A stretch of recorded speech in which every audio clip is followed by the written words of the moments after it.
Mga iba't ibang uri ng teacher. Number 1, the storyteller. Ito yung mga teacher na mahilig magkwento ng kanilang buhay. Katulad nito. Very good! Alam niyo, class, nung last year, nagpunta ako sa Japan. Nagpunta ako sa Japan, nakakilala ako ng Korean. Number 2, the terror. Ito yung mga teacher na pagkita mo pa lang, takot ka na agad. Pagpasok pa lang sa klase, behave na lahat. Katulad nito. Watch this.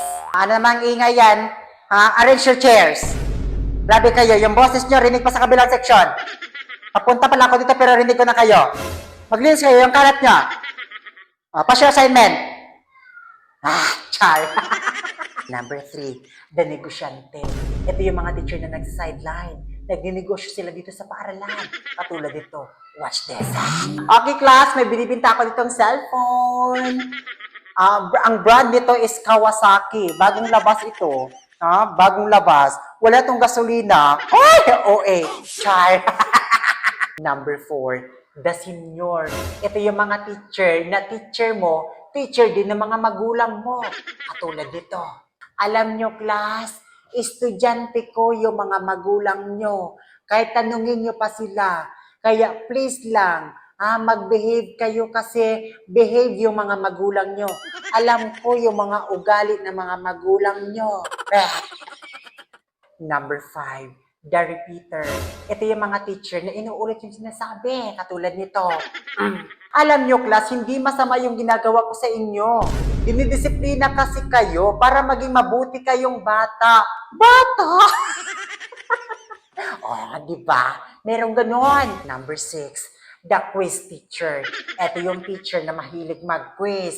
Hindi pa nga tapos yung discussion, quiz agad. Hindi pa nga tapos yung klase, quiz agad. Nag-ingay lang yung klase, quiz agad. Katulad nito. Okay, class, get one for sheet of paper. Number 1. Very good. Number 7, the free time. Ito yung mga teacher na hindi nagkaklase. Laging vacant. Sana all. Okay, class, wala po tayong pasok today. Just relax yourself. Kung may mga activity kayong hindi pa natapos, do it now. Sana all may ganyan.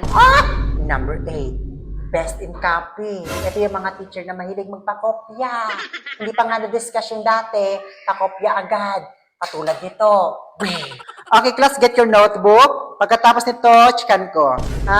Huwag kayong alis dito. Magkakantin lang ako. Number 9, the joker. Ito yung mga teacher na paborito ng lahat. Ito yung klase ng teacher na gustong-gusto lahat ng mga estudyante. Kasi hindi siya boring. Hindi nakakaantok yung kanyang klase. Kasi aminin natin sa hindi, may mga teacher na boring. Nakakaantok yung klase. Oops, sorry. Best in reading. Ito yung mga teacher na hindi nidi-discuss o na-explain ng maayos yung kanilang discussion. More on basa. Binabasa kung anong nasa module.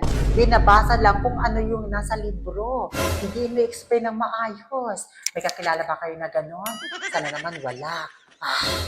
Joke lang yun ha. Baka magalit naman kayo sa akin. Bash ako. Wag ganon. Peace.